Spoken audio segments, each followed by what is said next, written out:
Thank you, everybody, for joining us this morning. It is Friday, November 6th.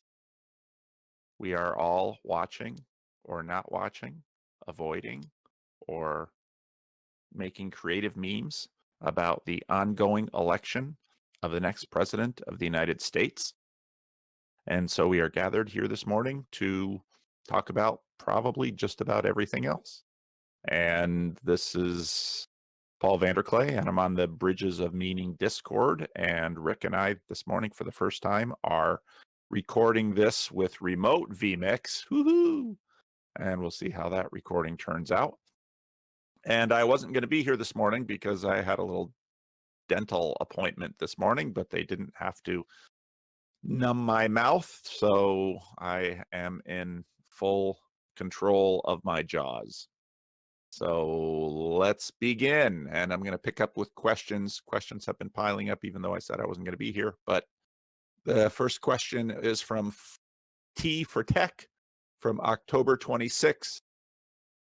The question for Paul channel. The questions for Paul channel. Hey, Paul, what do you think about wisdom being God, the spirit?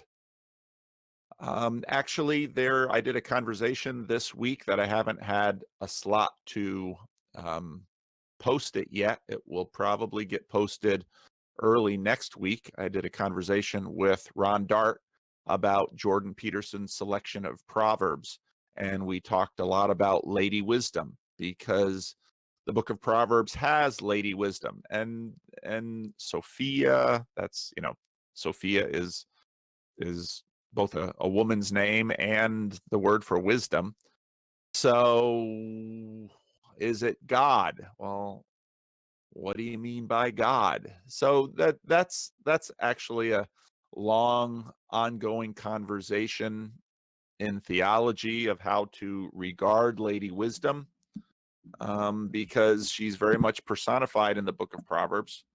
I don't think I've done anywhere sufficient reading on this to really give much of a helpful, intelligible comment, besides knowing that that's there. And actually, part of what Ron Dart and I talked about in that conversation is that Jordan, with sort of the direct admonitional approach to wisdom that he took in 12 Rules for Life, with Proverbs, he could actually expand the feminine. And, I would love to see him. I would love to see him reach out and have the same kind of effect on women that he's had on men, and that could really potentially round out the Jordan Peterson following to not be quite so heavily balanced towards men, and maybe add a more feminine component. And so maybe Lady Wisdom can help him with that. So wisdom being God, the spirit, I'll duck that question, and just leave it at Lady Wisdom in the book of Proverbs. Anybody want to, anybody want to jump into that in the voice chat? Have thoughts on that?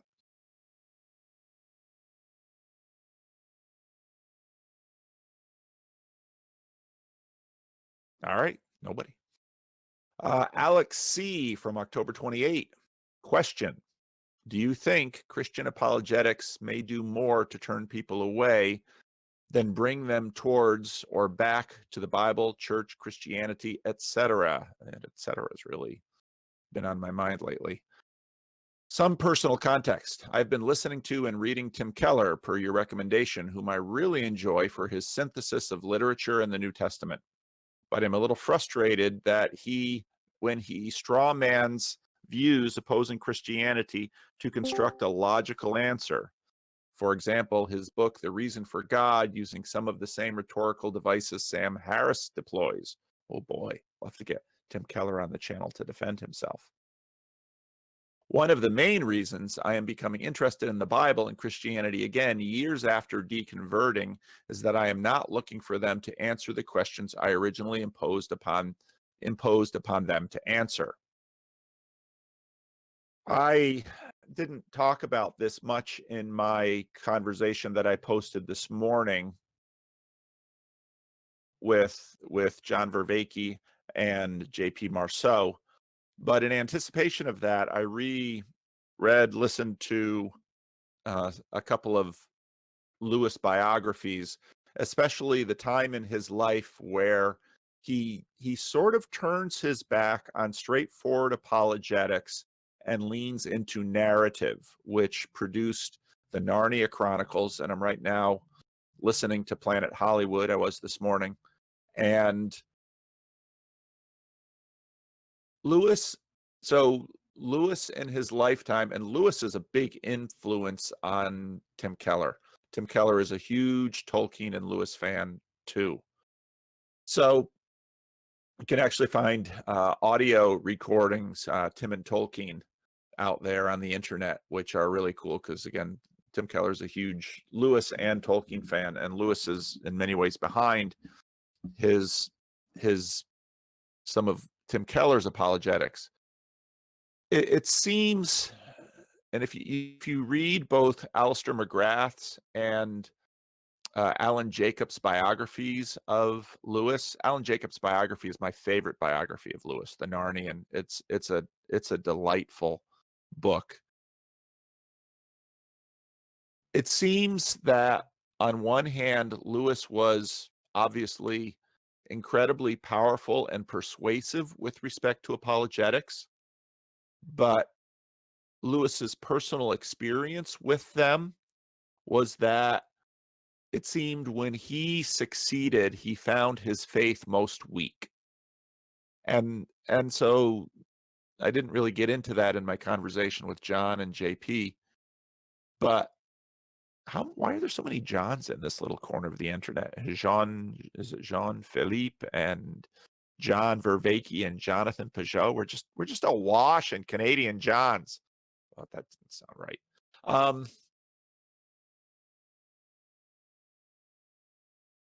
So Lewis, in the 1940s during the Second World War, Lewis was sort of recruited into trying to bring a layman's voice to Christianity during the Second World War. He also became sort of a lay preacher to servicemen in the RAF. Now, if you know anything about the RAF during the Second World War, the casualty rates are horrendous. And it's the same for US flyers engaging in the bombing campaign over Germany.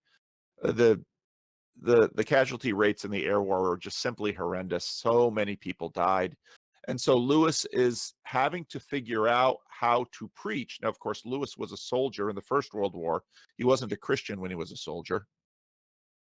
But so Lewis had to figure out how to really engage the RAF and the service people in terms of the gospel. And that really shaped his ability to communicate Christianity to regular people. And that came out in the radio addresses. And those radio addresses, he would write them out and then he would give them to a group of clergy who would sort of look them over and give him some advice. And there were other editors too. And that was really hard on Lewis, but they really helped Lewis perfect and engage his audience better. And of course, those radio broadcasts eventually became Mere Christianity. George Marsden, a history professor of mine at Calvin College, who is probably the foremost historian of American evangelicalism, wrote a biography of the book Mere Christianity, and it's a good book. It's not a very big book, but it's a good one. And so that really shaped Lewis. And then, of course, sort of Lewis had written Pilgrim's Regress. He had written Screwtape Letters. He had written The Great Divorce. And then he had written and he had also written The Problem of Pain, where the problem of pain is sort of a straightforward attempt to address the problem of pain and suffering and the problem of evil. And it's a very straightforward philosophical book. The peak of this was really his book Miracles. And as I've said many times, I found that book tremendously helpful for me in terms of thinking through the philosophical issues revolving around modernity and how to not lose my faith in a secular realm and how to integrate something of the ancient world and the biblical witness in the midst of the modern world, basically by looking over C.S. Lewis's notes and following him through the meaning crisis in that way. And the conversation I had yesterday with John Vervaeke and J.P. Marceau was just I couldn't be more happy with that conversation. It really went places that I think surprised all of us. And again, John Vervaeke is just such a sincere and generous conversation partner. You know, I keep trying to encourage him to be a little bit more direct. You know, my New Jersey bluntness, it's the Jew in me, I suppose. I just, hey, let's, put the cards on the table. Let's, no holds barred. Let's go after this thing.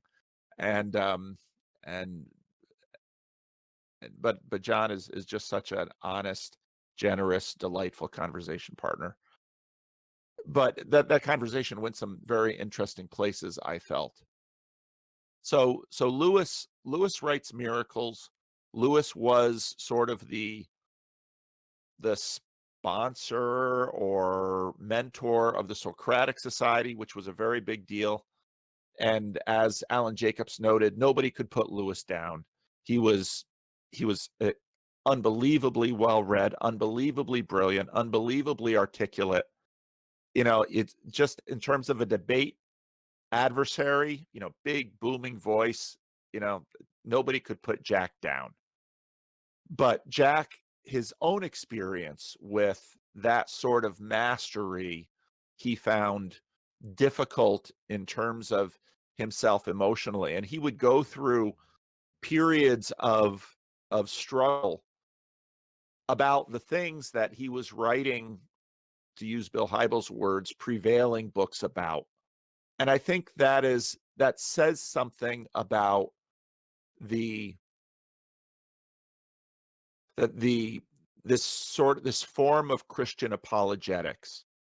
It also says something about the style of Lewis's apologetics, which very much wasn't an attempt to necessarily all the time defeat his adversary. He gets into that in some ways in Miracles and Problem of Pain. But I think what he does when he sort of abandons direct apologetics and begins to write fantasy literature and mythology, which is really what Chronicles is. And again, the reading now Planet Narnia is so interesting in terms of what is Lewis trying to do with those books. It's terribly nerdy. It's does he always pull it off well? No, I don't think so. Not like Tolkien did. But Lewis realized that faith needs to grow. It isn't something we manufacture in people. And in some ways, kind of direct modernist argumentation is sort of a manufacturing approach. And so what Lewis does, I think, in the Chronicles of Narnia is garden. And because what do you do when you garden? Chris Arnatti said so beautifully in my conversation with him this week. When you sort of, and I'll apply some fancy Vervaeke's words, when you sort of retard agency in your conversation partner, I think you're diminishing the conversation, and you're not actually, as part of the vow of a Christian Reformed minister is that we engage in the work of evangelism. And so when you diminish or retard the agency of your conversation partner, you actually undercut yourself. And I think, Alex C., that's really what you're feeling in that. And now I think there's a place for Christian apologetics, just like there's a place for going into the garden with a steel shears and pruning. And if you read John 15, I am the vine, you are the branches. If you've ever here in Northern California, we have absolutely no shortage of vineyards. Any farmland that can possibly passably be sowed in wine grapes is currently being covered in them now. But if you look at the kind of pruning they do on a on a on a grapevine for wine, it's just draconian. It's like you seem to be killing most of the plant. So there's a place for that. So I, again, for me, I found C.S. Lewis's book Miracles very life-giving, but the early parts of the book that are the philosophical, I really needed and were really helpful.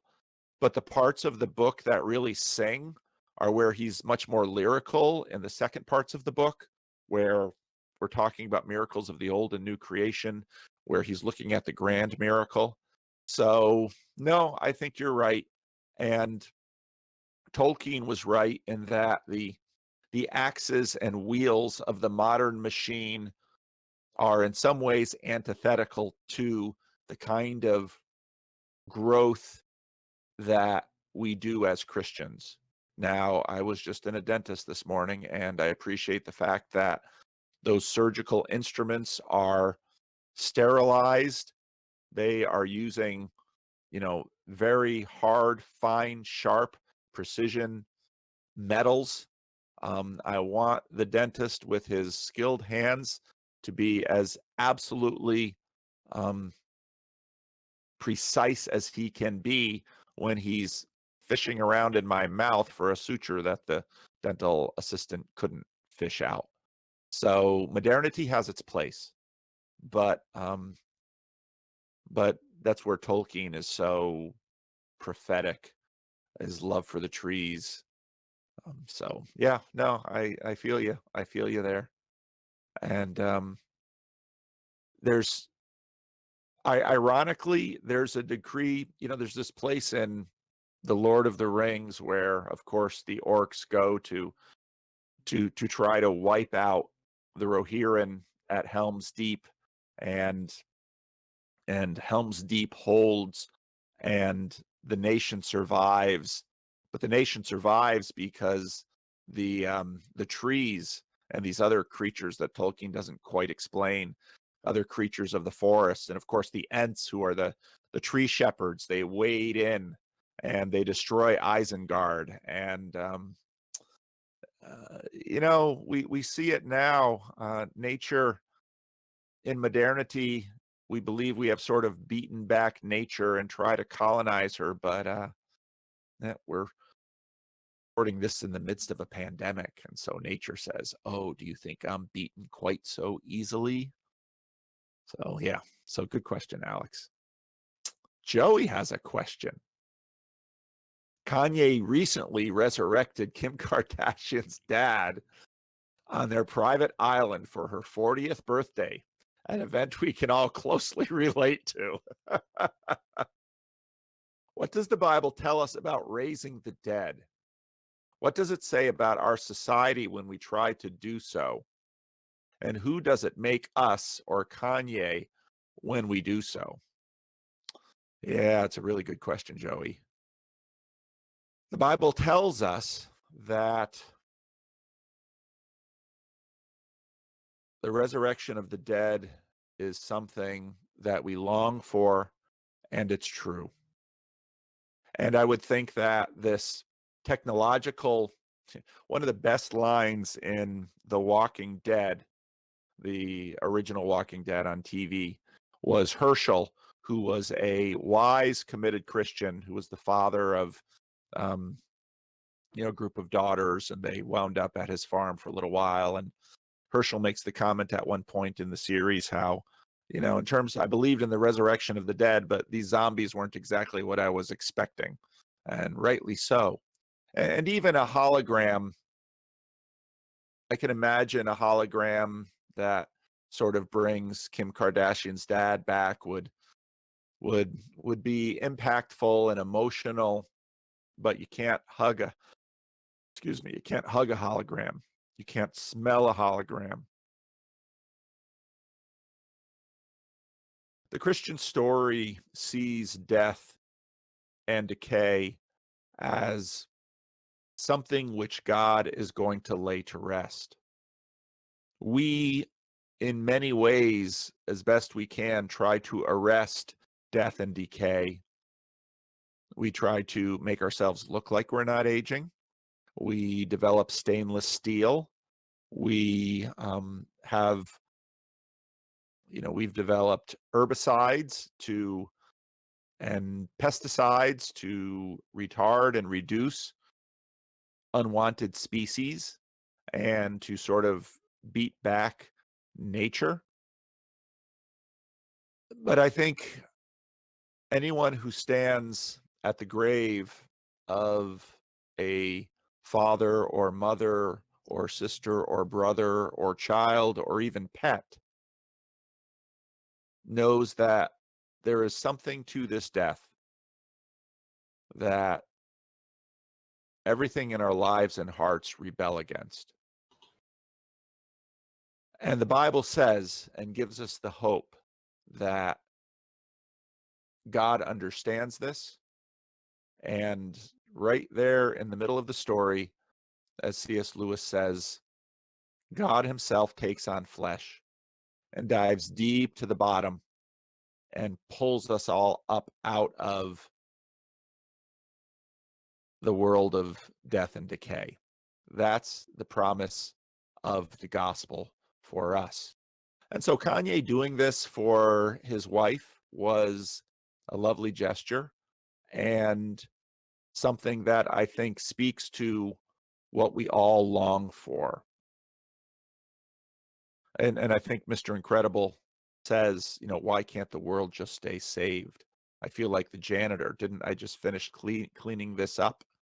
And so this is actually what's at the heart of Christianity. I remember having a conversation with a good friend of mine who is a university professor, and he's not a Christian. He's very spiritual. He's quite New Age. He's into Native American spiritualities, and he renamed himself after a Hindu god, and on and on and on and on. And one day I was with him in a little park near our home, and I talked to him about the resurrection of the dead and the restoration of all things and the renewal of heaven and earth. And this guy grew up Roman Catholic, Puerto Rican Catholic. And he kind of looks at me and said, I never heard any of this before. Yeah, preachers should be blamed for this because the heart of Christianity is the resurrection of Jesus Christ.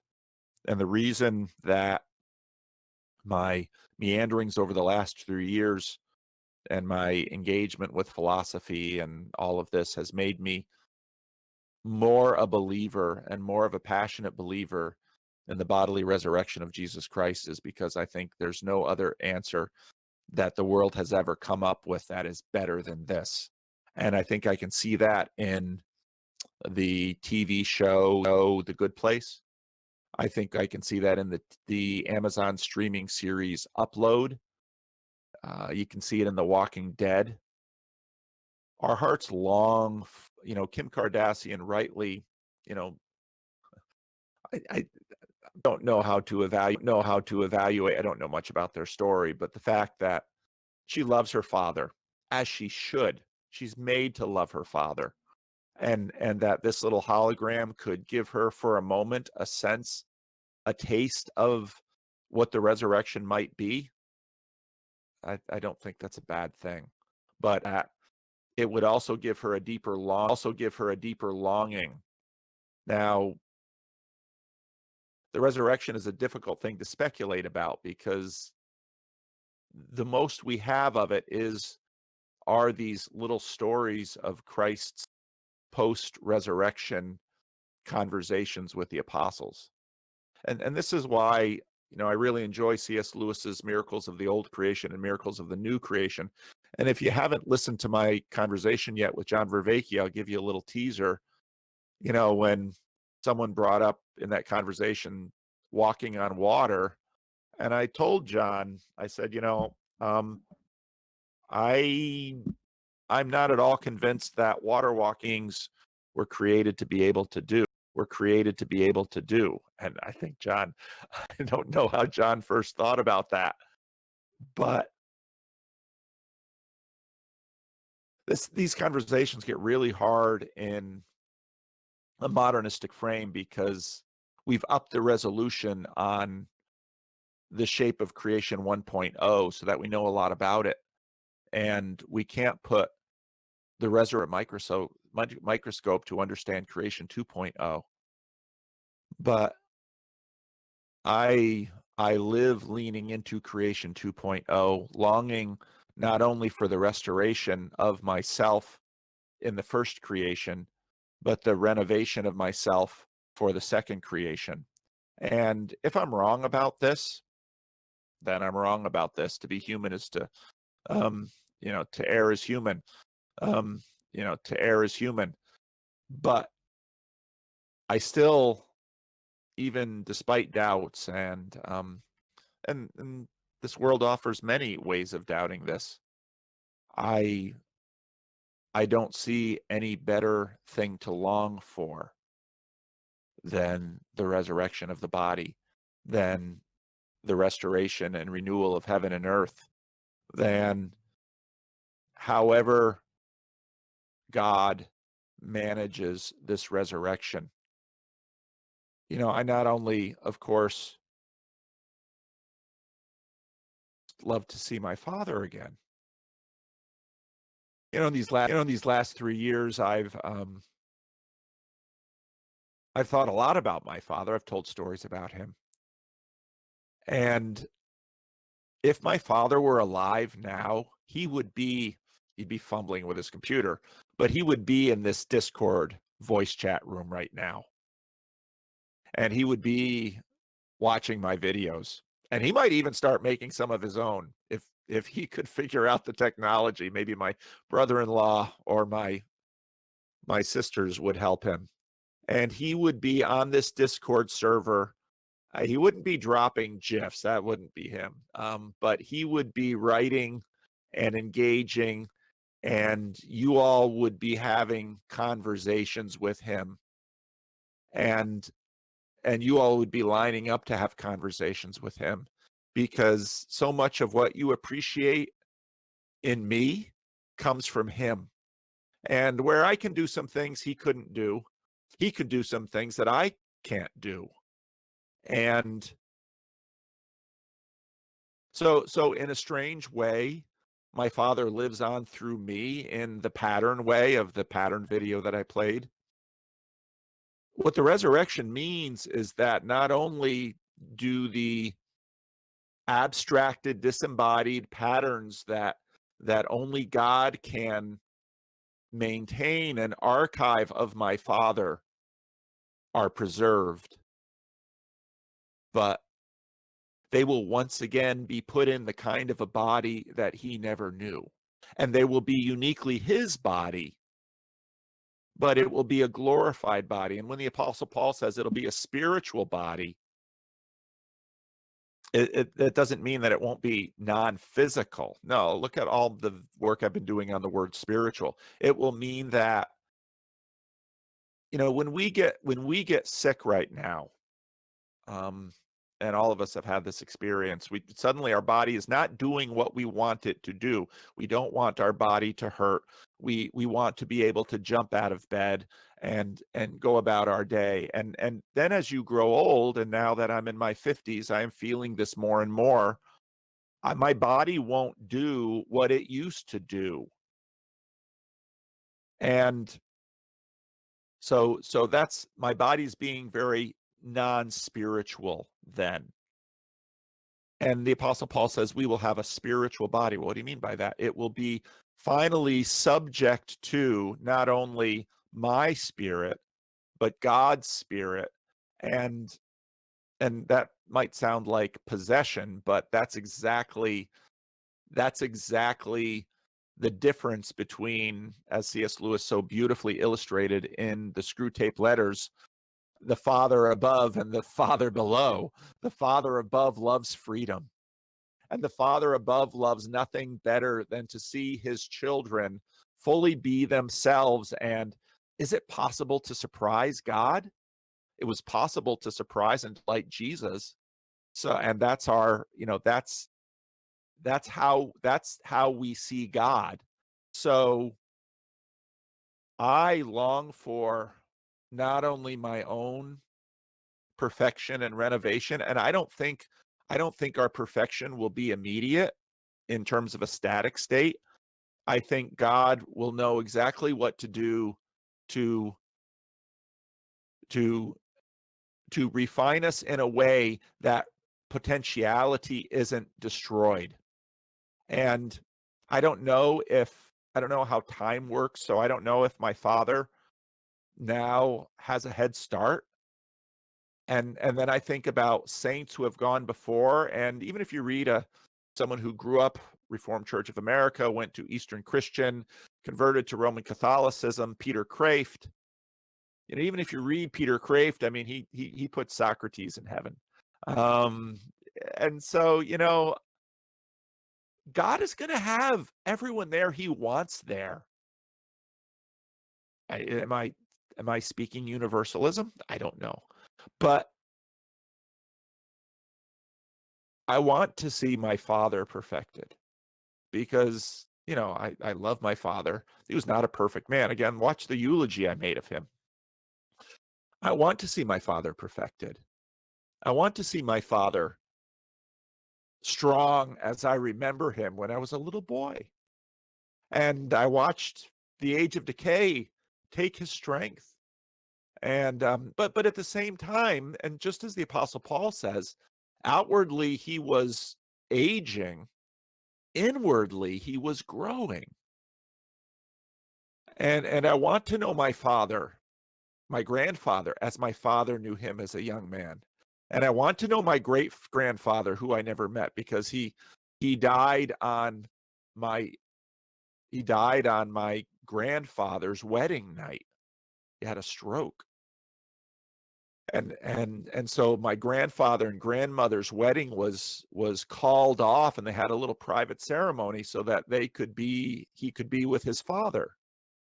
And I want to meet Hartog, my great grandfather, who this crazy Jew who sent his 19-year-old son to America to get a start, and then pulled some of the rest of the family over with him, and associated with the Dutch Calvinists. What's with that? And I there are some old pictures of Hartog, one as probably a man in his 50s when his son was in his 30s, and then a man in his 70s or 80s, and he's this tiny little shrunken gnome of a man standing by my grandfather, who at that point is a man in the full bloom of health in his 20s. And that's just my family. The Christian gospel affords me the hope, and I believe in the resurrection of Jesus Christ, the promise of that world. And someone might say, Vanderclay, these are just flights of fancy. All right, well, modernist, postmodernist, you can't give me an ought that says I ought not indulge in these flights of fancy, and I ought not spend my life on encouraging others to join me in loving each other as best we can now, because we believe we can live that recklessly in the hope of this new heavens and earth. And I haven't even started dealing with Jesus. So yeah, Kanye Kanye is sort of a fool in Pajoian terms, but and not all of us have a private island to give our wife for a, 40th birthday party. But hey, Kimmy's 40. There's only so much you can do to hold off that age of decay. It comes for all of us. And to give her a birthday present of a hologram of her father, it's a little weird. And it'll be emotional and perhaps welcome, but I'm sure it will make her ache for a real resurrection, and to really hold her father's hand, and to really touch her father's hair and have him touch hers.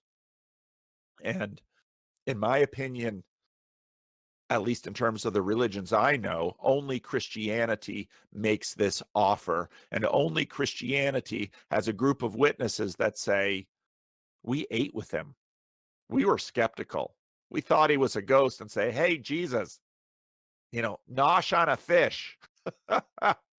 And Thomas, of course, didn't make the meeting and thought the disciples were out of their minds. And Jesus says, put your finger in the holes in my hand. Put your hand in my side. So, no, that's the resurrection is why I believe and why I want to believe. And the ongoing, and I think about men in my church. My friend Jack DeWitt just died this last year. I can't drive around California and not think about Jack DeWitt. My friend Neil Hand, who taught me everything I know about AA, who was a wonder of a man, had been an alcoholic, got sober, eventually came back to church, was the classical and opera buyer for Tower Records in its heyday. When he died, had like 14,000, left his poor widow with 14,000 records and that many CDs. And, poor D had no idea what to do with all of that. But Neil loved Tolkien, loved Lord of the Rings, loved taking kids out to movies. He would never let me buy him lunch, even though he didn't have any money. And then he'd call me in the middle of the day and it'd be like, Neil, you're trying to run an insurance business. You're trying to sell insurance. And people would call him while he was on the phone with me. Hi, this is Neil. I'm on another line. Can I call you back? It's like, Neil, you're supposed to be selling insurance. You got to make money. And no, he would much rather spend his day talking with me about the kinds of stuff we talk about here. So I'm holding on to this resurrection belief, and I'm holding on to the church, and I'm trying as best I can to convince others that the resurrection is true, and that what they can anticipate after the age of decay robs them of life will be so much better than the best thing you know now.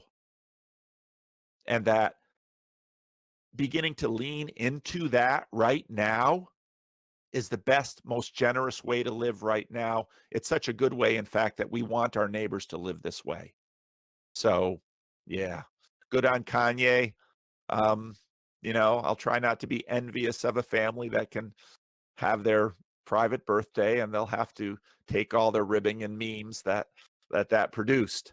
But the real resurrection will be a lot better than the hologram. So there's a little free sermon on the resurrection this morning. Anyone want to say something to that?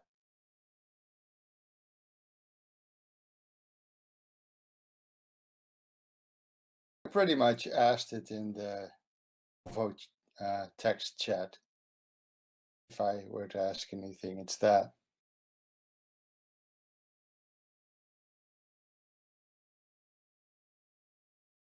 Oh, it's the question that was asked. Did you go away, Job?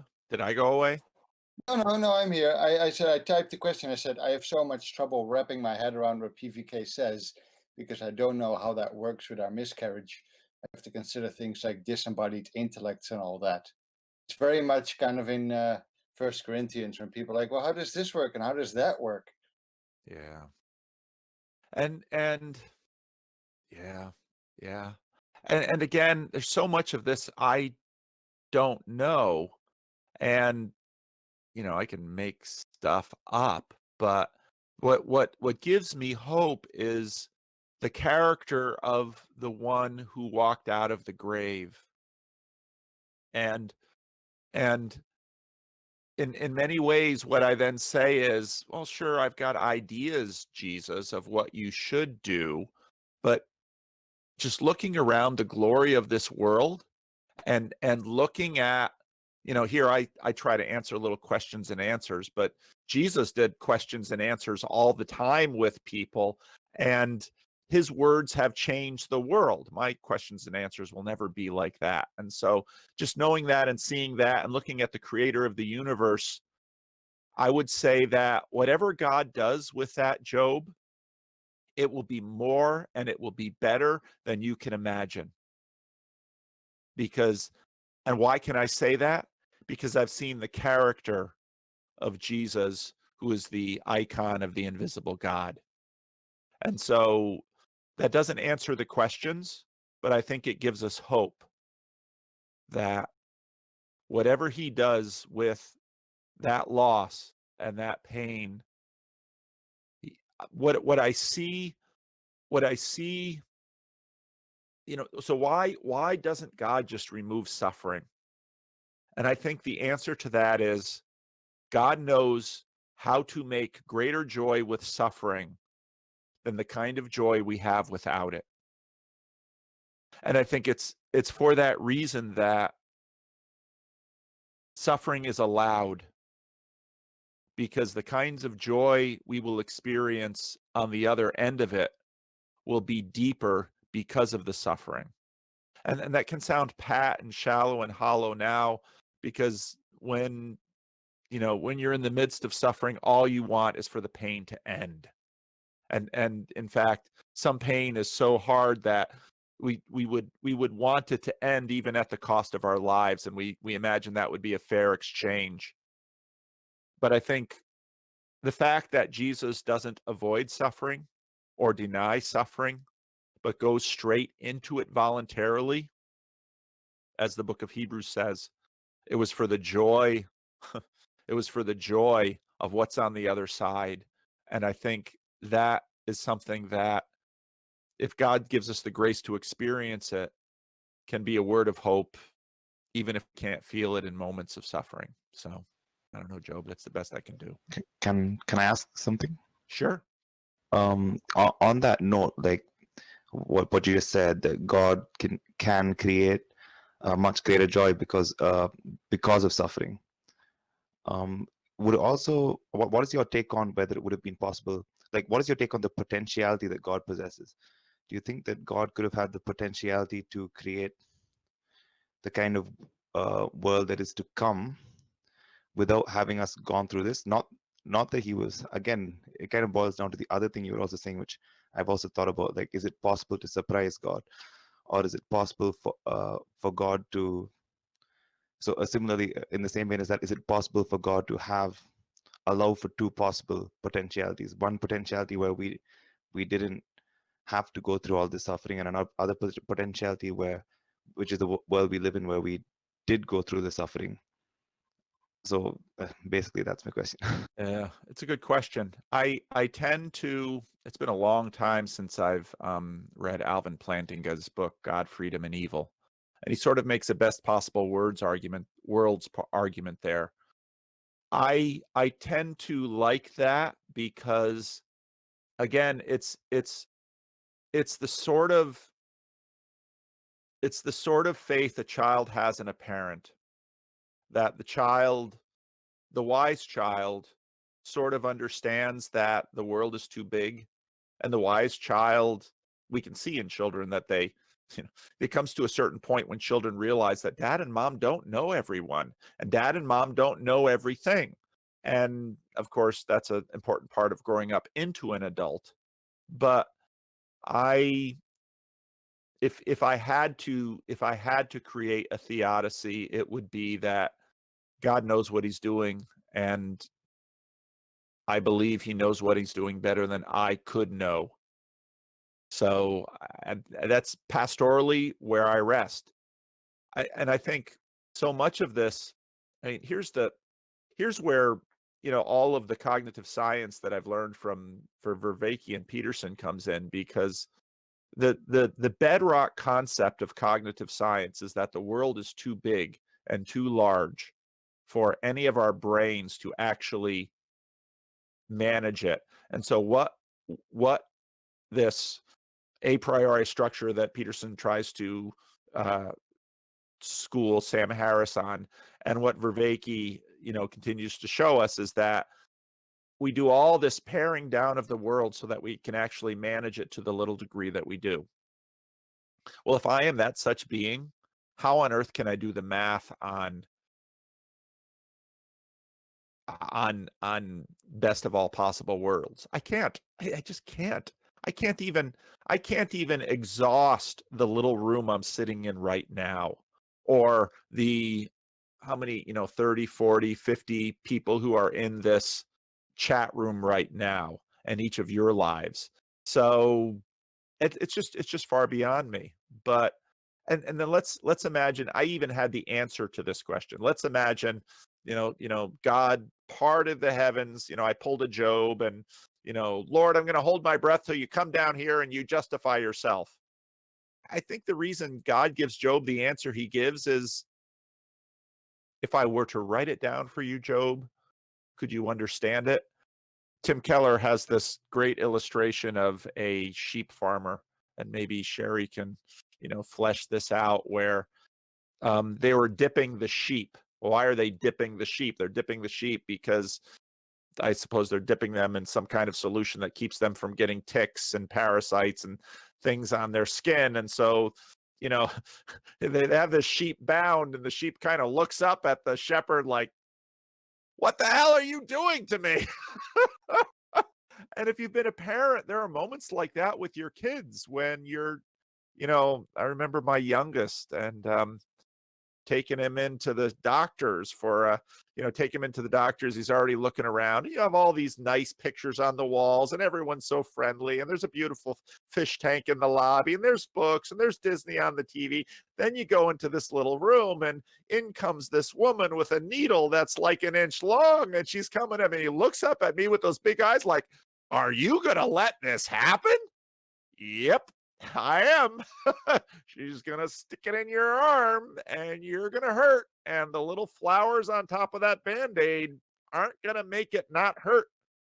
And in we go. And so I don't know a rule. That's the best I got. Thank you. Anyone else? What about the continuity issue in eternity with personalities?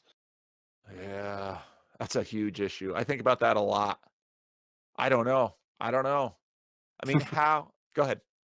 Oh no, I was just thinking about just with the issues with like miscarriages, people's lives being cut short, but then the eternity involved, and yeah, but I mean, given the nature of spirit and the difference between human spirit and God's spirit, and yeah, that's a deep mystery. Yeah, it is. It is. It certainly is. Okay. Anyone else? Otherwise, I'll go on to the next. All right, Josh. Hang on, Paul. Oh, sorry. I just wanted to add one little thing to that sheep analogy about Yeah. the dipping. What's interesting about sheep is once they've had the experience and they realize that the shepherd is looking after them, the next time they get into a scary place, they trust.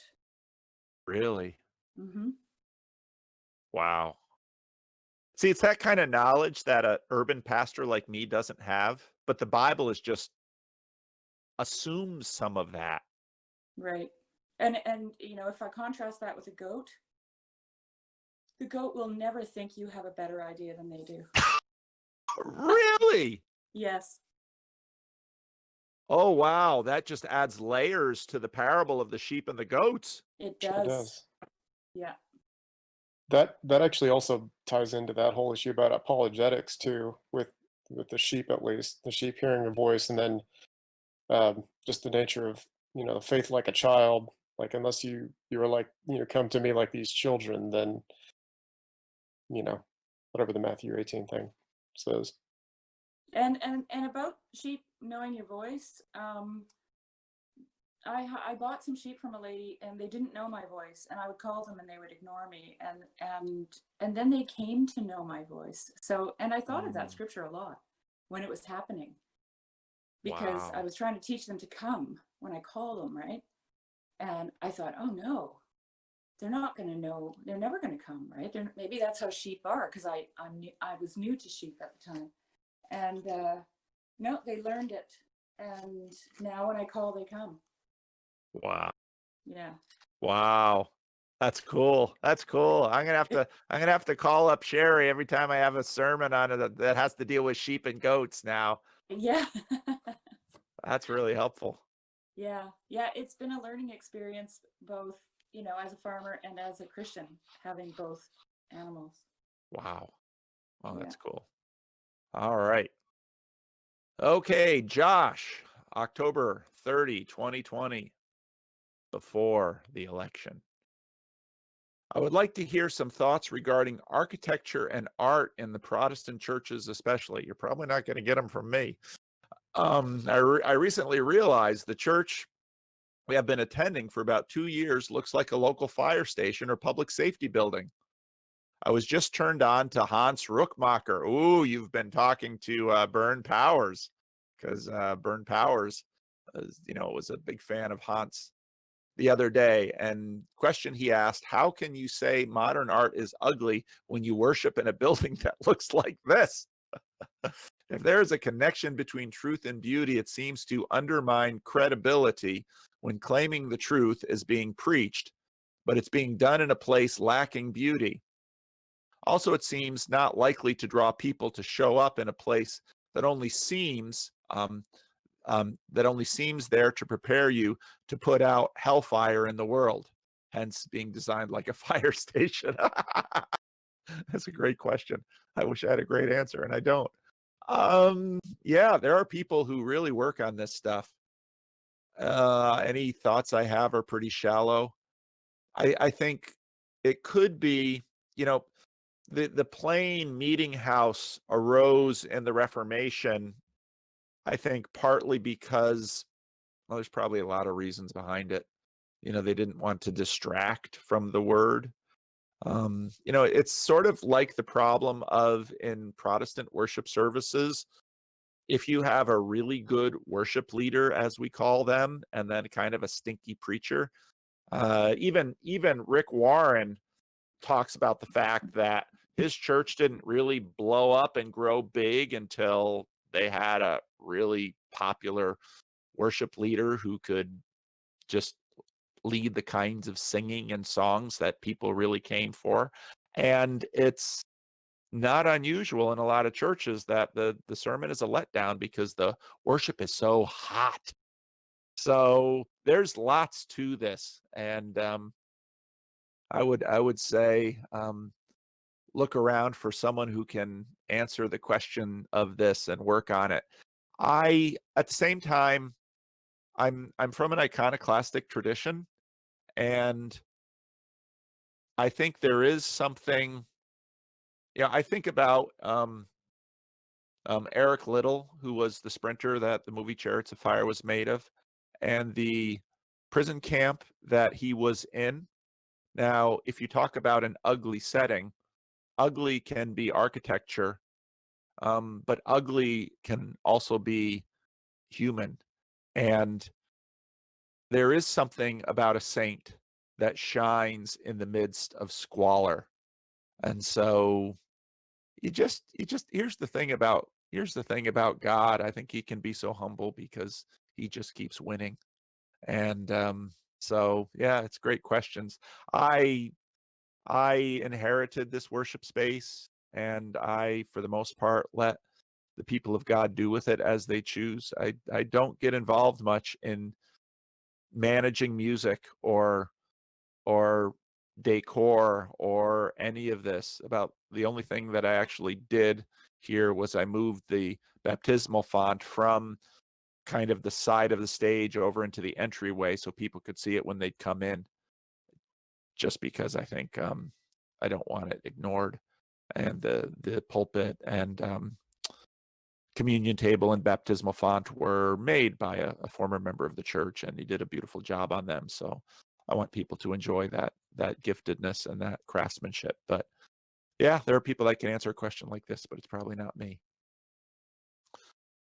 Okay, Paul, does the abandonment of supersessionism by the majority of Protestants post-World War II lead to issues regarding the position of Christianity as the true religion or even the necessity of Christ for salvation? If so, why are these issues almost never addressed?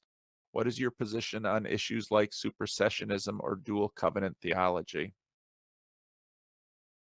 So many of these questions I can't answer well. And I just have just a shallow take on them. But I see the issue that you're raising here. And it's an important one because there's a fork in there's a fork in the road of the people of God that happens at the time of Christ and really gets solidified with the destruction of the Second Temple. And I was, just had a pickup conversation with Jacob a couple of days ago, and about rabbinic Judaism and Christianity. They both come from the same root, and so I think the supersessionism, I think sort of the racist offense of that position, which I think became noticeable because of the atrocity done to the Jews by the Nazis. Yeah, part of the problem with supersessionism is that it also is a historical reading back of what we would call uh, Judaism back onto the Old Testament, which it isn't. And so in that way, sort of Judaism and Christianity sort of fight over the Old Testament, but that's a function of the branch. So it's the tussle is very evident in New Testament books. It's very evident in the Apostle Paul, who, of course, Jacob has no love for. And I know it might sound offensive to you people, but I don't know what's wrong with me, but I love hearing Jacob just speak honestly about his thoughts on that. And I wish I had, I wish I were better equipped to engage with him with those debates, because of course Jacob thinks the Apostle Paul was a charlatan, and Jesus he can identify with and read and respect. And so this is a real issue. But here's and so then when you get to things like, gosh, Romans 9 through 11, which of course becomes big verses for Calvinists, certain kinds of Calvinists, big chapters. And the Apostle Paul seems to say that this other branch isn't going away. Boy, is he right, because we would imagine Judaism to go away. I mean, after how many attempts to not only squash it but kill its people, it endures. And to me, you're looking around for evidence of the existence of God. Look no further. There it is. God wants this people to be in the conversation right now. And so I grow listening to Jacob with his mastery of the Hebrew language and his love for ancient languages and his openness to read the Christian Greek Bible. And so God seems to be allowing these two branches to stick around. And there are hints in the Apostle Paul that at some point that rupture may be healed. Oh, and so now knowing, it's just weird, but now knowing my own Jewishness, at least in my genetic family tree and possibly in our manner somehow. So part of me really connects with that. And so I'm absolutely delighted that Jacob has blessed us with his presence and his dogged determination to speak his truth about the Apostle Paul on the Discord server. I absolutely love that. And so again, with all other questions we can't answer, I think at the resolution of this chapter of God's great story. Could it be that somehow the followers of Jesus and the followers of the Pharisees will come together? Now, again, I'm a Christian, so Philippians 2, at the name of Jesus, every knee will bow and every tongue declare. So, but I want to avoid being needlessly offensive, and so I might sound all wokish in that, hey, I want to listen to Jacob and I want to respect him, and yeah, we're gonna have our differences, but let's build the platform of mutual respect and love and generosity, which is what I really see John Vervaeke trying to build, and then let's talk together. Because just like I learned a minute ago from Sherry about sheep, I can learn a ton from listening to Jacob about what he reads when he reads the New Testament, and what I'm missing when I read the Old. And but understanding that these are two branches from the same root, and we're all waiting for the reconciliation of all things. Does that make me sound like a universalist? I don't know, but there we are. So yeah. I think what happened to Protestants post World War II was a call to confession of what the Christian church has done to its historical adversaries, all the way back to the book of Acts. And when Jesus says, love your neighbor all the way up to and including your enemy, that includes Judaism and the Jewish people, those who are not converted. So there it is. The same marching orders apply. So let's be Christians with Jews just like we do with everyone else. Anti-Semitism to me, again, just makes no sense. It's a terribly sad thing. So anyone want to comment on that? Just that the issue with the Jewish identity seems tied to, again, the whole nature of identity in the eternal, given that we are changing in ways, yet we also have our solidity. Tom Holland in that, we had a little live. I love the watch parties. This Discord server is really addictive. But I love the watch parties, and we had fun watching Tom Holland's talk. And one of the new things Tom Holland came out with, which I thought was really astounding, was that the secular, the creation of the secular transformed, at least, not certainly transformed Christians' view of Jews. Now there's someone with a different religion, and Christians' views of Muslims, and Christians' views, in the sense, created Hinduism. And so then you apply that to this conversation, and wow, there's, and this is why I believe in the age to come, and this is why I believe in the resurrection, because every day an idea or an aspect of this amazing glory-filled world is presented to me that I pause and think, if I spent, let's say my father died at 77, I'm 57, so let's say I have another 20 years left. If I spent every day, every waking minute of the next 20 years devoting myself just to this one issue, I couldn't exhaust it.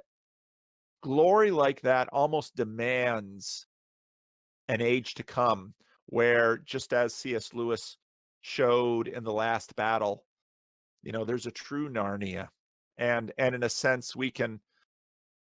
And my pastor Dave Beelan from Grand Rapids, who's retired now, said I think he was getting this from Lewis too, because so many of us are Lewis fans.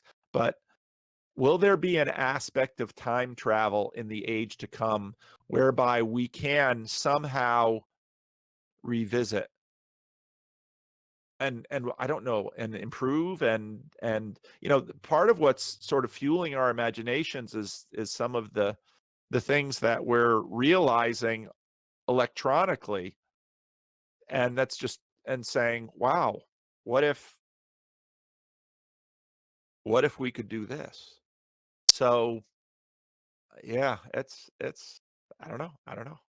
Again, I believe to be a Christian is to believe to be a radical optimist, and to believe that the story of this world will not only end well, but will produce all of the suffering in this world will produce a harvest of joy and glory that will not only merely justify, but make us, make us want more, not of the suffering, but of the redemption. And this is, I think, the epithumia that the Apostle Paul talks about, that the angels, the Apostle Paul kind of hints that the angels envy us in a way. Maybe that's the cause of the fall of some of the angels, I don't know, but they envy us in a way because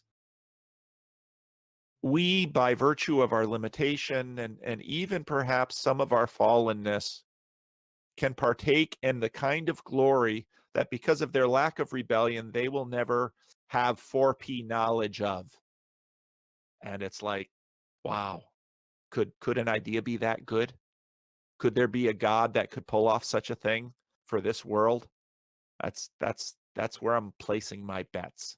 So that's why I'm a Christian. All right. Hey, Paul, Iron Turtle. David here. I don't know which David. Does relevance realization, or the machinery thereof, manifest itself as moral intuition and interest? Well, that's a good question. I think probably. As a follow-up, isn't that phenomenologically and functionally equivalent to Peterson's notion of our guiding sense of meaning? Yeah, I think there's,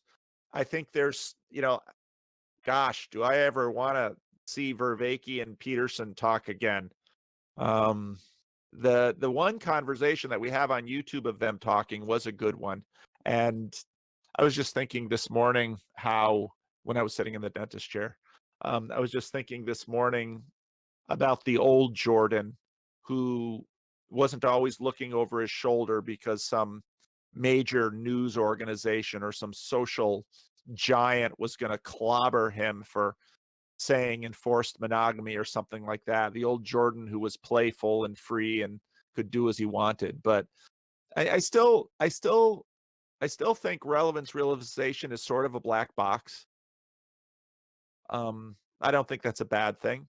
I think that's the part of the moreness of it. But I think it's obviously deeply connected with agency and also personhood. And I think, the one thing I wanted to go into more with the conversation with John Vervaeke and JP was this question between cause and reason. But I'm gonna have to learn a whole lot more before I could, really engage John with something like that, because I'm way out of my depths in some of these things when I talk to him. But there's something weird going on in the world in terms of our agency, and this relevance realization, that there is sort of a machinery, and I can understand it sort of mechanistically in some ways.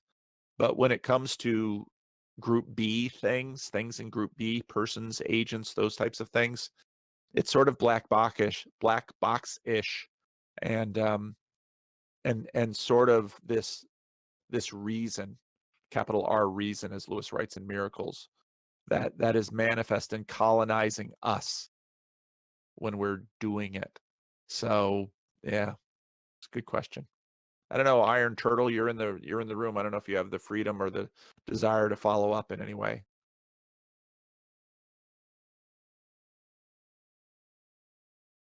All right, we'll continue.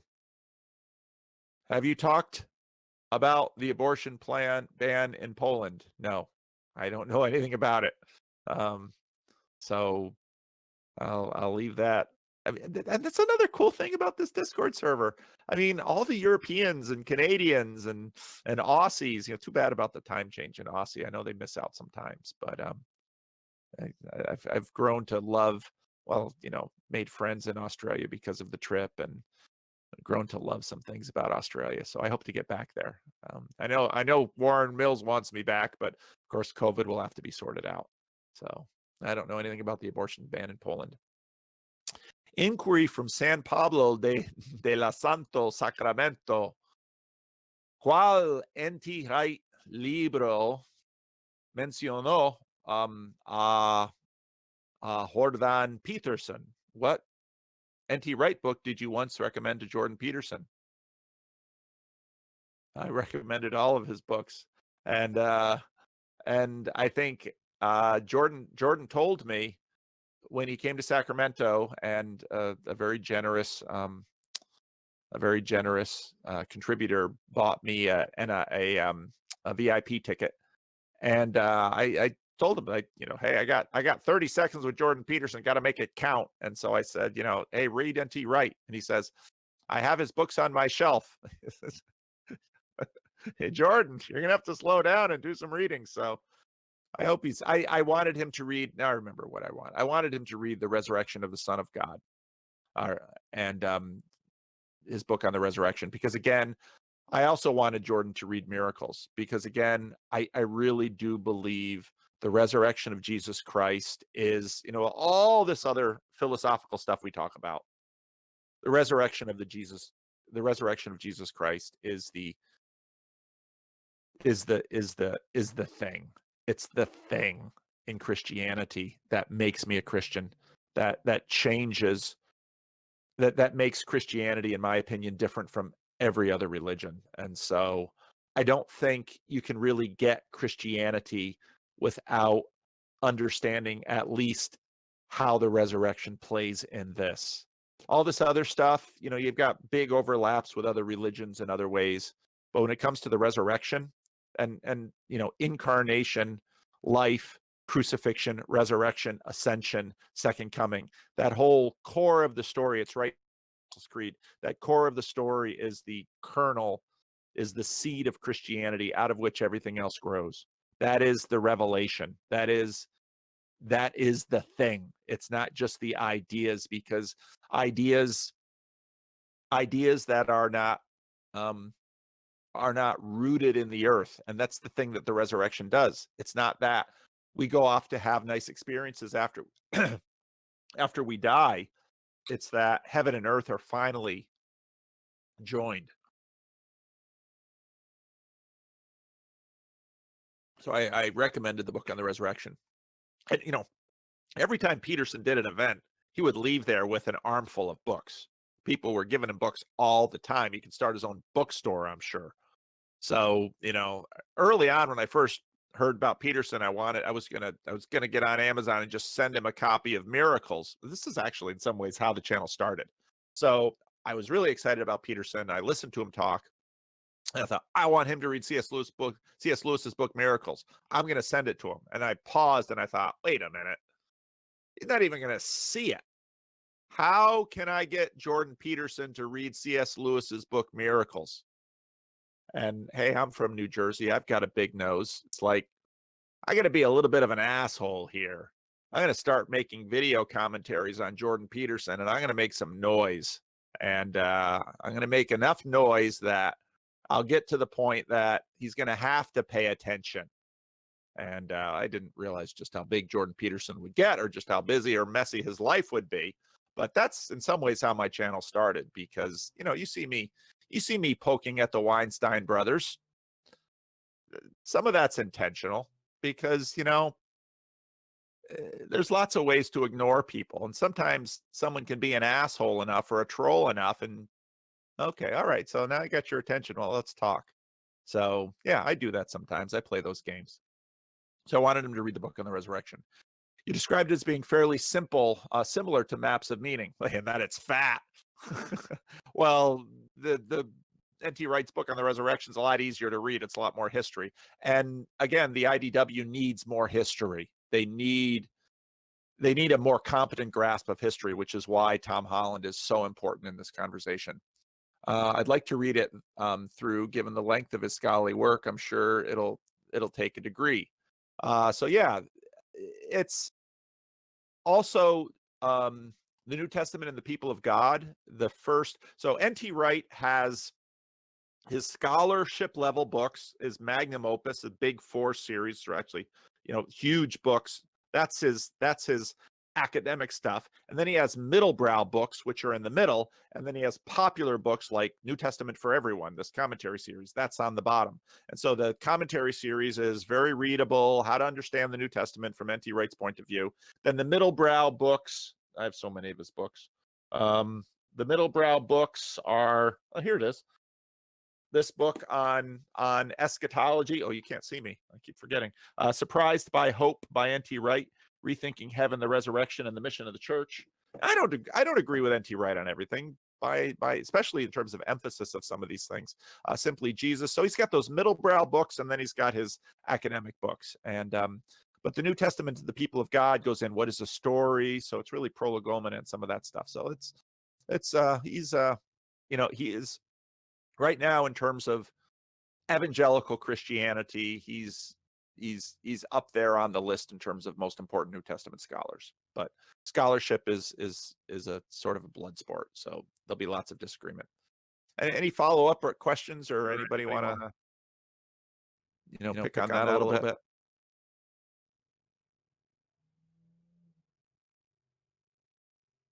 All right, I'll keep going. Grim Grizz, in the Stefan Molyneux got deplatformed video conversation with Adam, he said, OCD makes you blaspheme the Holy Spirit, and you laughed and agreed. It's, would you please explain? It's because I spend time with people who have OCD. And so here's the thing about someone with, if you've ever watched Monk, the TV show about the detective with OCD, if you've spent enough time with someone with OCD and you walk into a room and you kind of know what their fixations are, you can bet what they're going to grab onto and get obsessed over. Gosh, I want to tell stories, but many of these people are alive and one or two of them might hear this, so I'm going to refrain and be a good pastor. But you get to know what they get fixated on. So you're reading along in the New Testament and you hear about an unforgivable sin. Anybody with even a little OCD is going to look at that and say, uh-oh, have I done it? Have I done it? Have I done it? Then they're going to think about it, and then they're going to think about it, and they're going to think about it. And the more they think about it, they're going to do it in their mind. They're going to, the words, what would blasphemy of the Holy Spirit sound like? What would be those words? And then they think the words, and oh gosh, I thought the words. Is that enough? And then they're going to say the words, oh gosh, I've said the words. Is that, I mean, it's just going to happen. That's just what OCD is and does. And to think that God is just waiting up there to damn everyone with OCD? No. So it's like, there's I watched Silicon Valley, the HBO series, and so the Richard, the kind of the protagonist of the show, has this thing about this one girl in high school, and whenever the girl comes up, he can't not think about the girl and then talk about the girl and get defensive about something the girl said. It just goes on and on and on and on and on and on and on. We're that way. If I tell you, don't think about the white rabbit, whatever you do, don't think about the white rabbit. Please avoid thinking about the white rabbit. Certain number of you somewhere later on today, you're going to think about that darn white rabbit. It's just how we're wired. So that's what I mean. Let's see, Grim, you in the group here? I don't see you. So yeah, anybody want to follow up on that? Anybody identify with this?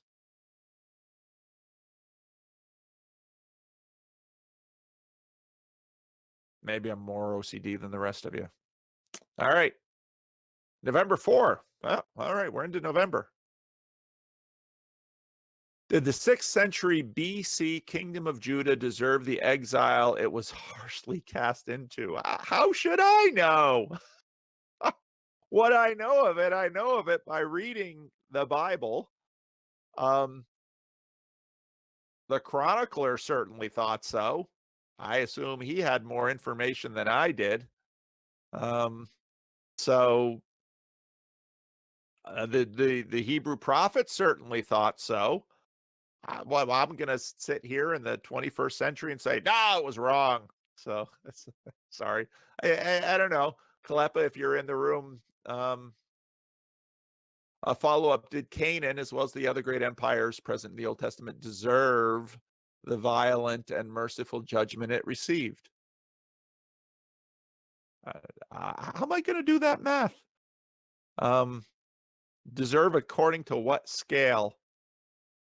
So those are, I don't know how we can answer those questions. All right, Max of Meaning. Great name. Suppose it's true that global elites worship the Canaanite god Molech through effigy burning rituals at the Bohemian Grove. I think it was Andrea that asked about that the other day. Does this type of worship work? Can it be said that the power still exists in the same spirit as antiquity? Asking for a friend. Oh, I love this question because this gets into all of my videos about spirit. What are they doing when they're worshiping that big owl? What spirits are they creating? When I use the example of school spirit.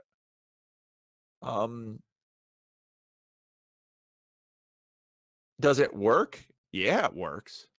Well, what does it do? Well, that's a lot harder to say. It's worked enough to prompt this at some random Discord server in the middle of question and answer thing.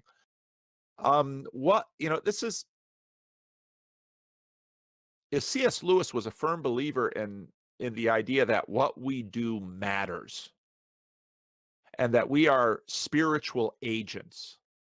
And again, your high school principal or teacher or football star or cheerleader or nerd,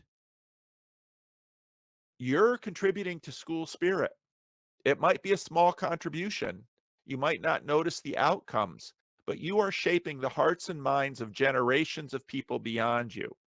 Now, there's so much shaping going on, and human beings are such followers. We're such sheep sometimes, and sometimes such goats. Oh gosh, Sherry, boy, what a gift you gave me.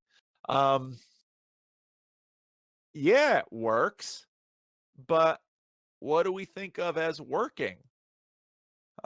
See, again, so much is so in my again, I thought the conversation with Vervaeke and with JP was so excellent because they asked the question of kind or degree, and I those are always really hard questions to answer. But what C.S. Lewis does in Miracles is basically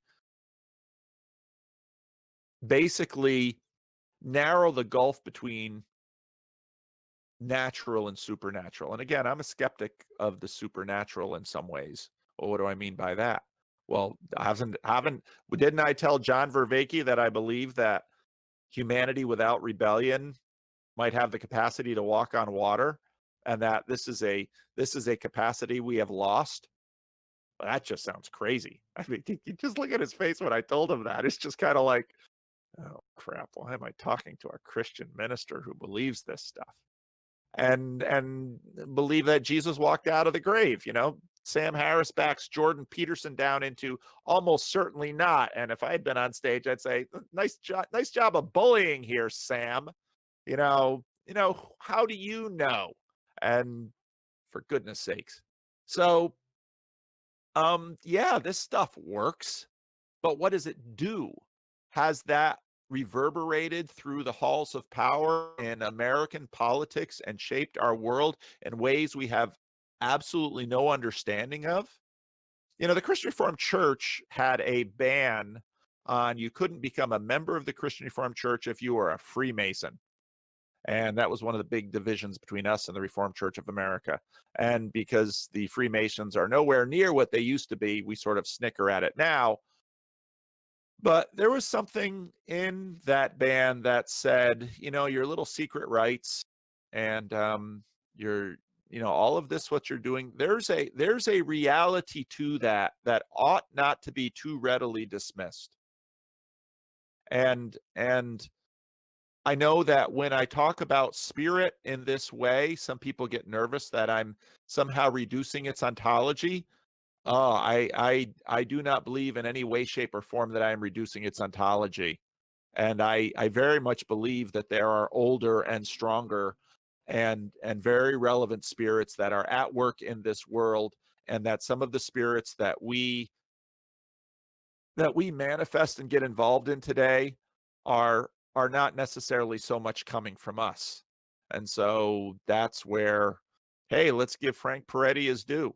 And only some of you will know who Frank Peretti is, but Paul Anleitner knows who Frank Peretti is, and probably Nick Freerillian knows who Frank Peretti is. Read This Present Darkness. It's a fun read. I remember reading that book for the first time, and it was like, wow, this is such a that Frank Peretti's This Present Darkness. Write it down. It just that book will screw with your brain if you've been raised a Christian, and it's kind of a fun screwing. So, but yeah, this stuff works. But what does it do? Well, I don't think we know real well, but that's sort of the woo here. So asking for a friend. Well, there you go. It's recorded. All right. Can't look at the chat room or I will laugh and get distracted and it'll trigger my inner, yeah, Rick's scrolling it in front of me. It'll trigger my inner troll. All right. Jack Sousa. Oh, anybody want to say anything about Molech or any of the, last week I just went on a tear on spirit stuff. I don't know if that made any sense to anybody. Could you be kind and write that book recommendation down so I could search for it later? Oh, okay. Just write the author or the title in the chat and I'll be really happy. Hey, if I can make you happy that easily, that's really something to do. Frank Peretti. We wrote children's books too. Unseen Realm. Well, Michael Heisner's book comes up with that. Let me see. Oh, This Present Darkness, Piercing the Darkness. Oh, baby. There's a 3-book set for $18. I'll just drop that in the chat room. There it is. Frank Peretti. And again, they're wild books because they're, so there's people down below, but there's like these angels and it's like that in the 80s, it's like that Carmen song, The Champion, and it's all in that line of stuff. And I don't know, are there problems with it theologically and philosophically? Yes. Is it fun? Yeah. Let's not be too uptight with ourselves. I know, is Nick in the chat room? I don't see him. All right. Because I think Pentecostals are awesome. I so many of us who are not Pentecostals, we're just kind of mousy. And so, Bill Johnson and Bethel, hey, good on you to, have some boldness. Now, I think there's other issues there, but hey, the church could use a little boldness. All right, Paul, are you familiar with the journalist Chris Hedges? Yeah, I read his book about war quite a few years ago. I haven't followed him very, very much, but he is a progressive critic of American empire, like Mike Taibbi. Yep. Also a Christian and deeply moral man. Yeah. He believes that the moral rot and decay of the elites is what gives rise to a figure like Trump. I think he's right. But also that a person like Biden, who is deeply a part of the systematic corruption and corporate pillaging of America, won't do much of anything to ameliorate the suffering of the Americans poor. I agree completely. Thanks. You're welcome. Also, his suggested reading list, very similar to Jordan Peterson's, Dostoevsky, Solzhenitsyn, Orwell books. Books of his I would recommend that I thought of watching your interview with Chris Arnatti are America, The Farewell Tour, and The Days of Destruction, Days of Revolt.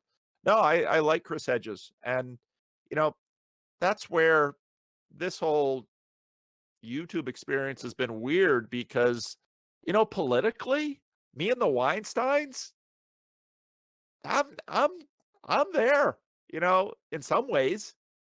And so, and with Chris Hedges, I mean, Chris Hedges is kind of, plague on all your houses. I don't have any more confidence in the Democrats than I do the Republicans. But then what do? Maybe try to be the change. And that's, again, part of why I always say I'm a religious believer and a political skeptic. Well, I don't believe in the resurrection. Oh, okay. Well, I don't believe in Republicans or Democrats. I don't believe in human beings to manage and run the world well. So there's my politics. But vote we must. And who did I vote for? Where is he? I'm gonna run. You don't give a troll something to tease you with. I mean, that's just dealing with trolls 101, because nothing trolls like. To troll is to tease, and I love teasing. It's probably an unchristian habit of mine. Okay, anybody else? Any other Chris Hedges fans or Chris Hedges haters in this group? Nope. We might get through all our questions. Maybe that should make a goal. It's 11:44. I've been having so much fun. How the time has flown. All right. Hey, Paul. Hey, Nick. My former non-denominational pastor posted this to Facebook, and it caught my eye. Peacekeepers call for compromise, but peacemakers are willing to call out racism, sexism, classism, and every other oppressive ism, even when it makes people uncomfortable. Oh, okay. That's probably true. This calling out business, there's certainly some truth to it. Jesus called out, prophets called out, but you got to be really careful if you want to be a prophet. And I see a lot of shallow prophetism out there in this. I'm calling out. Oh, okay, good. Why don't you yeah, to throw back one of the cliches at you, why don't you be the change? And what's so disturbing to me about so much of the so-called prophetic talk today, I watched people in the 60s and 70s actually put skin in the game instead of what I see today. So, and I don't mean going and holding a sign or putting your fist in the air or looting or burning. No, I mean taking years of your life to devote it to loving and caring for an impoverished community and trying in a very daily, day by day, item by item basis, trying to make that poor community better. You want to be the change? Start there. Start with an individual. Start with a family. Live in a neighborhood. Be downwardly mobile instead of upwardly mobile, and pour your life into trying to help the poor. And what you will discover is that a lot of these political slogans are a load of crap, and that to actually try and help somebody is one of the hardest things in the world. And it's going to involve, sure, systems of oppressions. All of those are going to be there blocking them, but there'll be plenty of internal work that's going to have to happen too.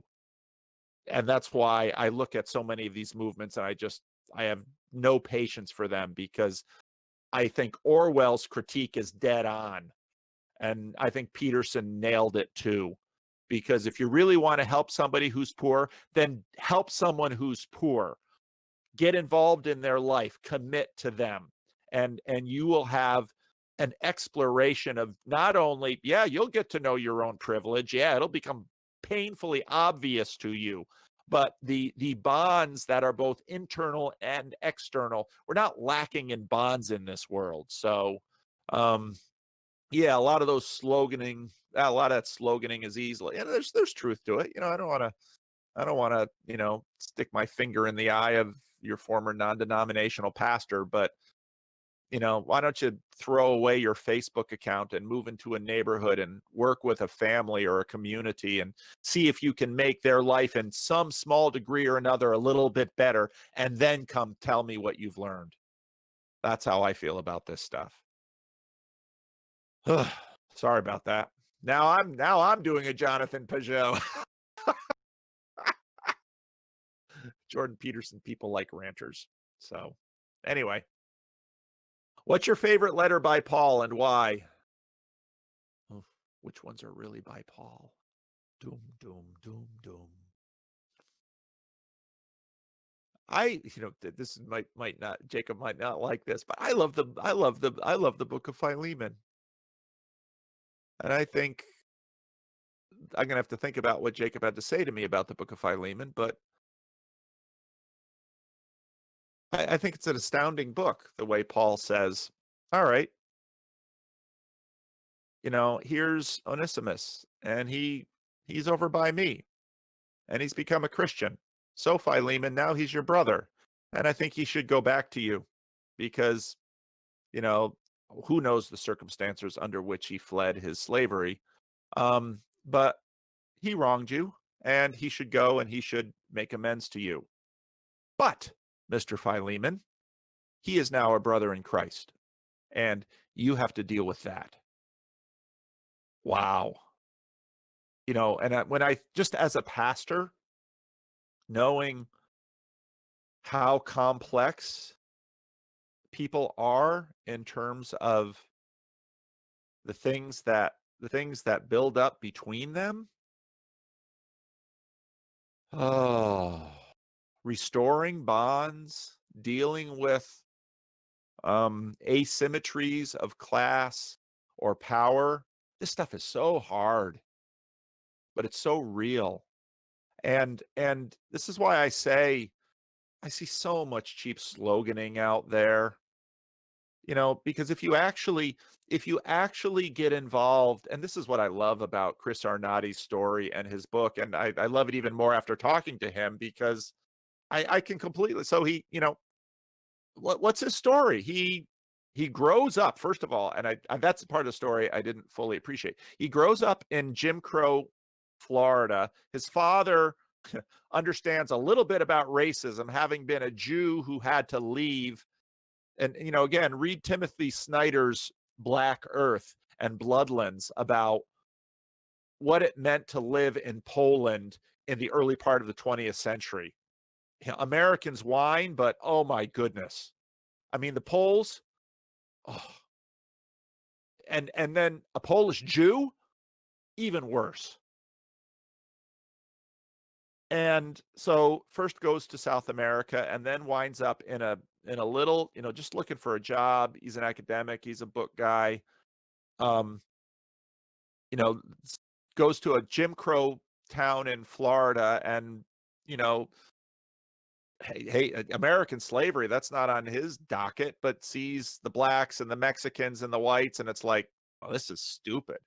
The games you all are playing out with each other, and helped start an NAACP chapter there in the town. And of course, little Chris growing up in this, like I growing up Stan's son in Patterson, yeah, I'm down, I'm in. And then Chris gets to sort of be the racial reconciler in his high school.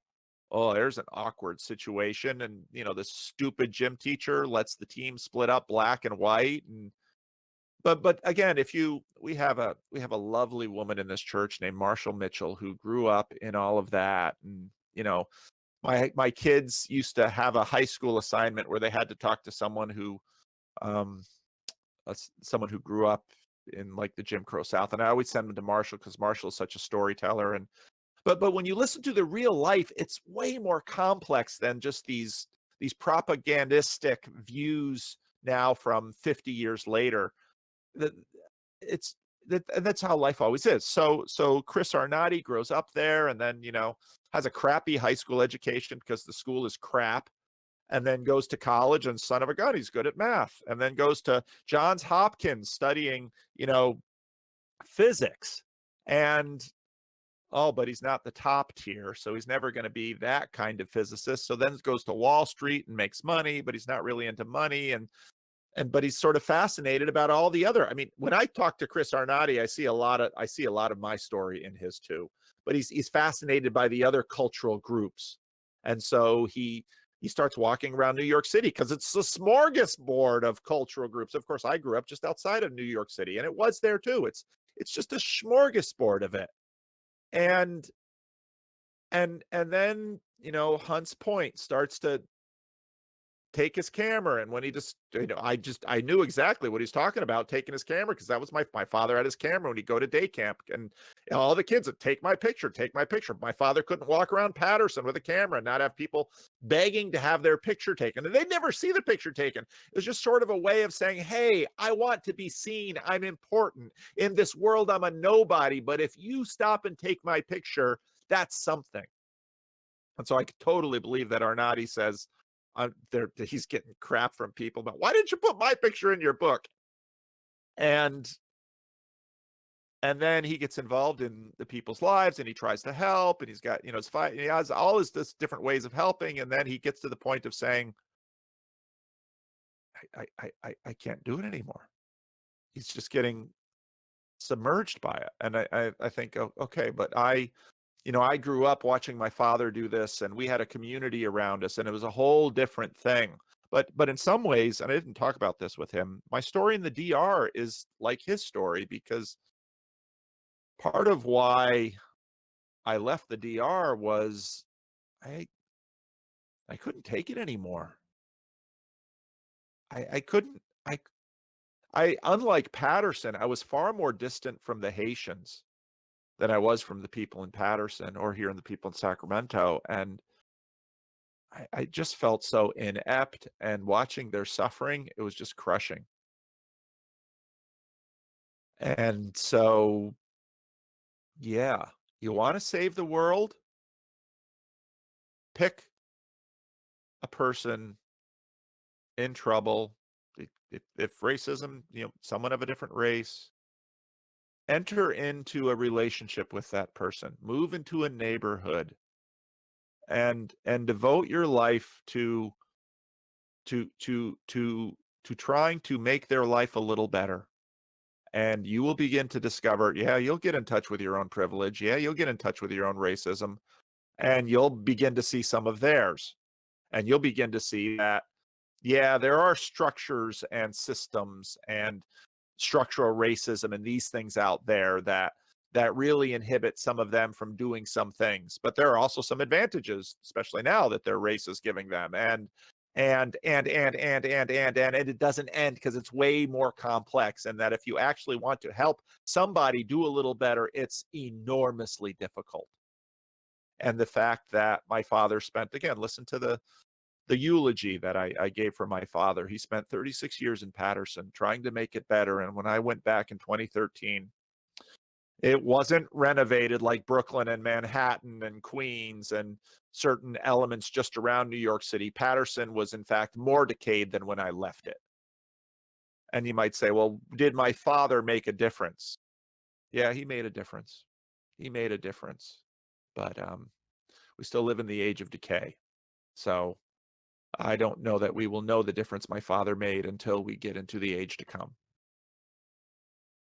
Paul, what's the funniest aspect of the election cycle? The memes on the Bridges of Meming Discord. I've loved it. And the memes and the election memes, that's the funniest aspect for me. You guys made this whole election nightmare fun for me.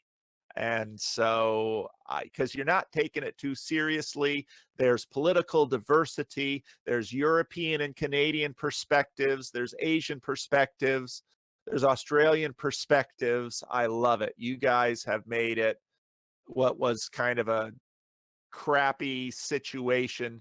You guys have brought joy to my life. So that's what's been fun. Oh, Eric, you might even get your question in. It's 11:57. Here we go.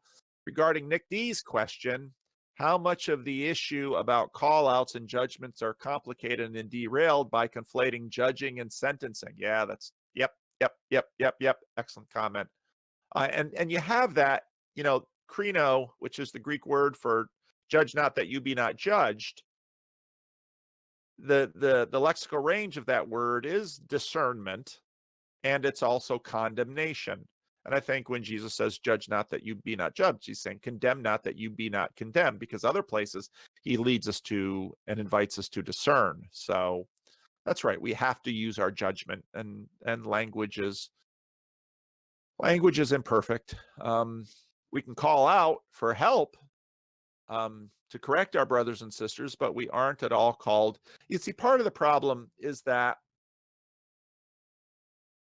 it's seldom, especially in our context, it's seldom productive to just simply call someone a racist. What you usually set up is you trigger their defensiveness and nothing will happen. Do you really want to influence a person? Love them. If I had hair left, I'd pull it out. Okay, so you've got a bigot or a racist. You want them to mend their ways? Love them. Because people don't care how much you know until they know how much you love. It's so stupid. And I see churches doing this and I think, have you forgotten? Have you learned nothing from Christianity? Have you never met a human being? Don't you know how human beings change? And that's where Davis, the guy who did that show on the black guy who was loaning his bus to the KKK. Daryl Davis. You want to rescue someone from the Klan? Real white supremacists, the real article? Befriend them. Get to know them. Deconstruct their facile stereotypes of what a black man is by letting them see you close up. You want to fight racism? Try that way. Because getting in someone's face is mostly just personal selfishness. Because you feel better about yourself because you've built it on self-righteousness. So, you want to fight racism? Love someone who's different from you. That's what the incarnation is about. All right, it's 12 o'clock. I'll ask Rick to end the recording.